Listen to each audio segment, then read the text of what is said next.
दिवसांनंतर आपल्या ब्लॉगची सुरुवात ही कारमध्ये झाली।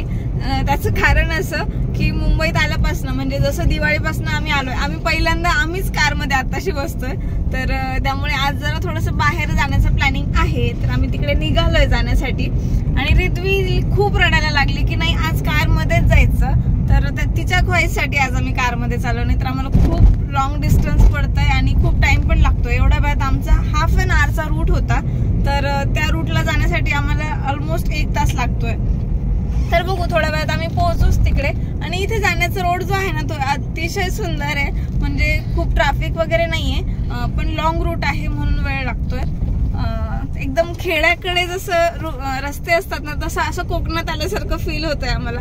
तुम्हाला मी दाखवतेच रस्ते कसे आहेत ते। असं वाटतंय ना या अद्भुत सुंदर निसर्गाच्या कणकणात बेधुंद होऊन जावे आणि गंध त्याचे हे आगळे वेगळे प्रत्येक श्वासात भरून घ्यावे।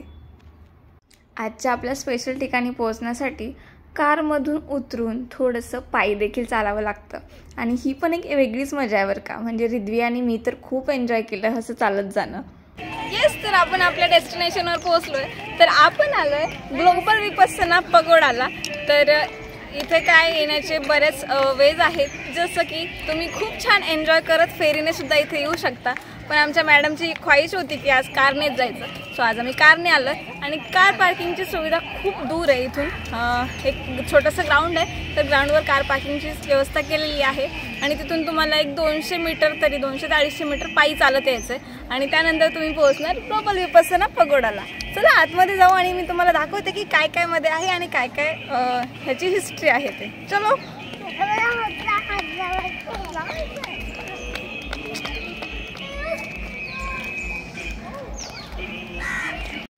विश्व विपस्सना पॅगोडा हा जगातील सर्वात मोठा खांबरहित पॅगोडा आहे। आणि मंडळी, तुम्हाला ऐकून खूप चांगलं वाटेल की महाराष्ट्रातील 7 आश्चर्यांपैकी विश्व विपस्सना पॅगोडा हे प्रमुख आश्चर्य आहे। आणि तुम्ही बघाल मध्ये जाण्यासाठी सुद्धा अतिशय प्रचंड महाद्वार बनवलेलं आहे। तर यांची एंट्रन्सच बघा काय क्लास आहे, एकदम असं राजा महाराजाच्या महलात आल्यासारखं फील होते। वाव, काय दृश्य आहे यार, म्हणजे लिटरली असं वाटतंय की एखाद्या राजाचा महल आहे की काय, एकदम एकच नंबर व्ह्यू आहे नुसता क्लास।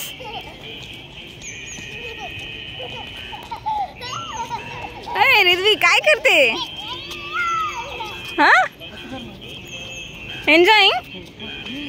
रिद्वीला आज खूप फोर्सफुली फ्रॉक घातलाय नाही का, तिच्या बाबाने तिला फसवून फ्रॉक घालून दिला। बुद्धांच्या स्मृतिचिन्हाची जपणूक व्हावी यासाठी 2000 साली प्रथमच हा पॅगोडा बांधण्यात आला, ज्याचं बांधकाम हे 2008 साली पूर्ण झालं। आणि हा पॅगोडा 2009 साली पर्यटकांसाठी खुला करण्यात आला। तुम्हाला जाणून आश्चर्य वाटेल की दररोज या पॅगोडाला 1500 ते 2000 पर्यटक भेट देत असतात, आणि त्यातच महत्त्वाची बाब म्हणजे एकाच वेळी 8000 ते 10000 लोक बसू शकतील अशी व्यवस्था या ठिकाणी केली आहे। पॅगोडा आतमधून असा काहीसा दिसतो, आणि तुम्ही बघाल खरंच एकही पिलर इथं वापरलेला नाहीये, आणि वरती बनवलेलं अशोक चक्र हे तर सर्वांचं लक्ष वेधून घेतं। खूपच आकस्मिक कलाकृती बनवली आहे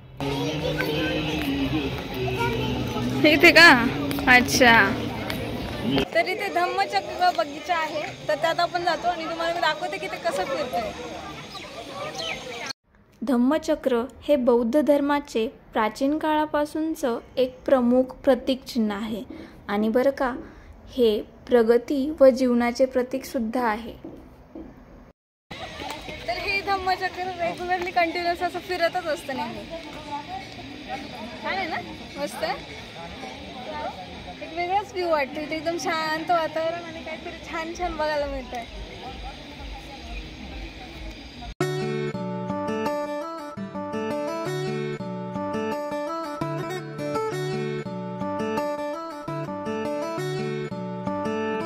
या पॅगोडामध्ये खूप सुंदर बगीचा आहे, आणि या बगीच्यामधली खूप सुंदर सुंदर फुलं हे आपलं लक्ष वेधून घेतात।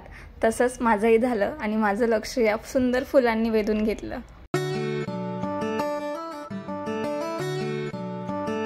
पुढे गेल्यावर आम्हाला दिसलं हे आकाश देवतेचं मंदिर. म्हणजे त्याचं कन्स्ट्रक्शन तर इतकं सुंदर होतंच आणि त्यात अजून ॲडिशन म्हणजे समोरून पायऱ्यांवर पडणारं हे पाणी. म्हणजे अगदी डोळे टिपत राहावं आणि हे बघत राहावं असं हे दृश्य होतं. काय करताय? पाणी पडतं आणि कबूतर काय करताय तिथे?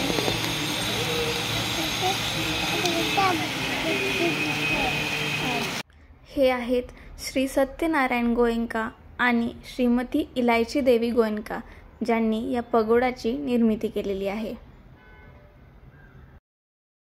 आणि त्यासोबतच इथे लहान मुलांना खेळण्यासाठी ग्राउंड सुद्धा अवेलेबल आहे.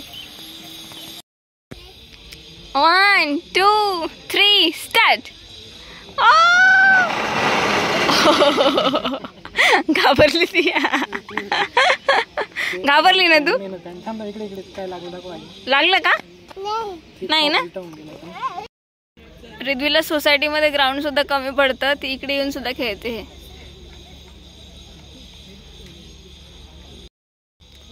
हळूच ये. तोपर्यंत मी मस्तपैकी शांत बसून घेतलंय. ॲक्च्युली ही प्लेसच अशी आहे की खूप शांत आहे, रिलॅक्स आहे, खूप गर्दी पण नाही, खूप कमी रश आहे. म्हणजे मी आतापर्यंत मुंबईमधले जेवढे स्पॉट एक्सप्लोअर केलेत त्यातलं सगळ्यात कमी गर्दी जिथे असेल ती पॅगोडाला आहे. तर आणि शांत वातावरण आहे आणि मोस्टली मी सगळे जे लोक बघतेत ना, सगळे रिलॅक्स करण्यासाठीच, अगदी शांततेत टाईम स्पेंड करण्यासाठी तिथे आले.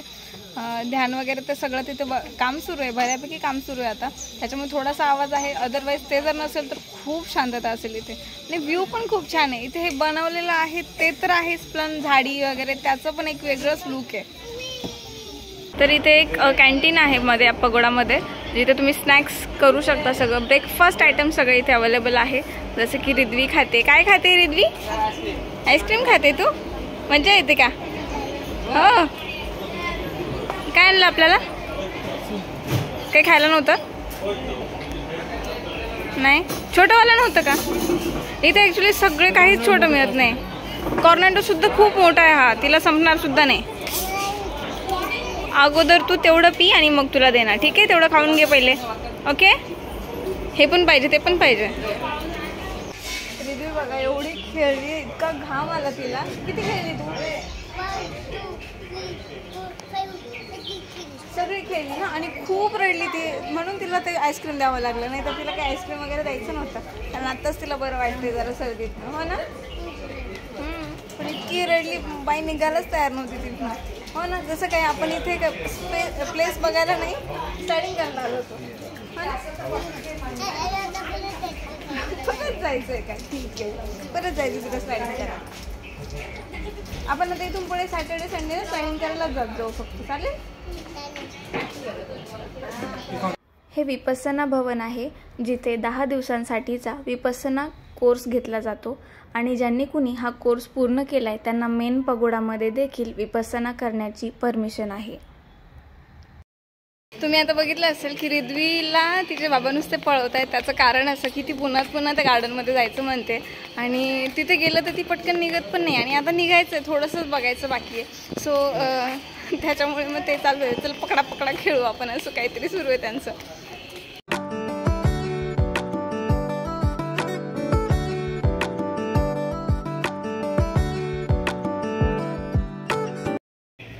हे बघा, हे आहे घंटा मिनार.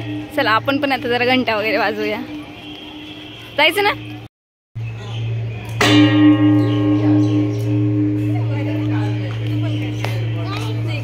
तुला वाजवू दे ना. तुला वाजवायचंय का? ढकल. अरे अरे अरे.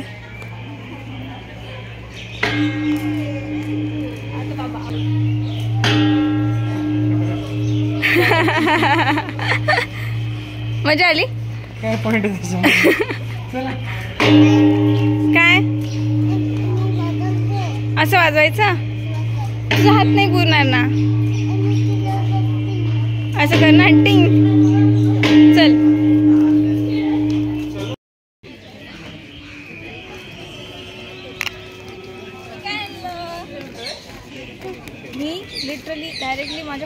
होती ना तेव्हापासून आता डायरेक्टली फर्स्ट टाइम काला खट्टा खाते. काय तुला खायचंय का?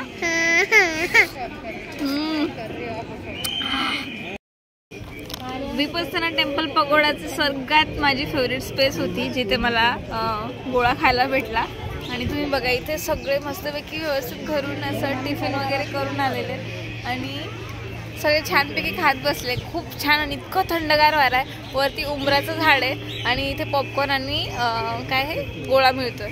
तर एकदम व्यवस्थित खूप भारी वाटते. आम्ही लिटरली 1.5 तास झाला इथे बसून आहे. म्हणजे सर्वात छान प्लेस मला जी वाटली इथली ती हीच आहे. तुम्हाला कसं वाटली इथे? इथे काय करते तू? हा पगोडापासून आता आपण पुढे निघालोय.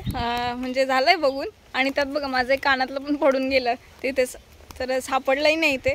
असो ठीक आहे, आता हे काढावं लागेल मला.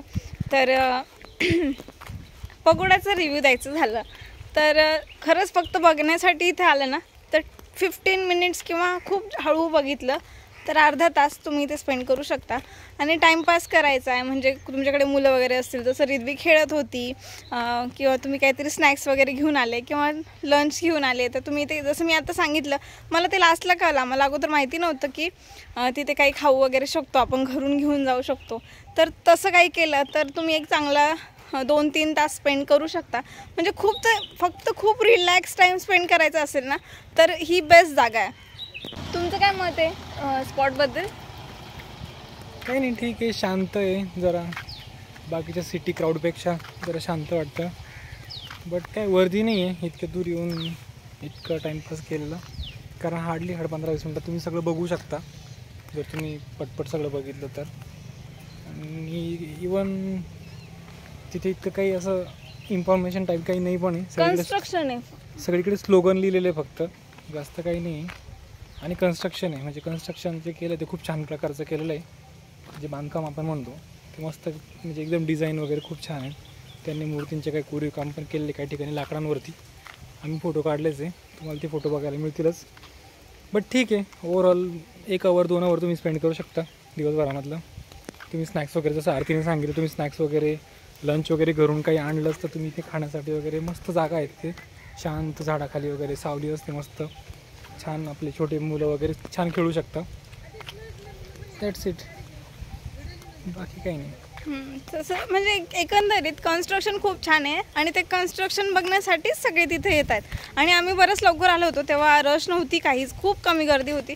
पण आता आम्ही बघितलं थोडीशी गर्दी वाढायला चालली आहे, म्हणजे वाढत चालली आहे ऑटोमॅटिक. थोडे लोक येत आहेत कारण संध्याकाळच्या वेळेला थोडेसे येतात जास्त लोक. चला तर मग आजचा एक छोटासा व्लॉग मी इथेच संपवते. जर व्हिडिओ आवडला असेल तर लाईक शेअर करा, कमेंट करून सांगा की तुम्हाला आजचा व्हिडिओ कसा वाटला आणि नेक्स्ट स्पॉट कोणता कव्हर करायचा आहे मुंबईमधला ते देखील मला कमेंट सेक्शनमध्ये सांगा. आणि हो, जर चॅनलवर नवीन असाल तर चॅनलला सबस्क्राईब केल्याशिवाय अजिबात जाऊ नका. त्यासमोर बेल आयकॉनचं बटन आहे ते देखील दाबा, म्हणजे तुम्हाला एक्झॅक्टली मी कोणत्या टायमिंगला आणि कोणत्या दिवशी व्हिडिओ अपलोड करते त्याचं नोटिफिकेशन तुम्हाला मिळत जाईल. चला येते एक नवीन छानसा व्हिडिओ घेऊन, तोपर्यंत तुमची काळजी घ्या. चलो टाटा, बाय बाय. Bye bye.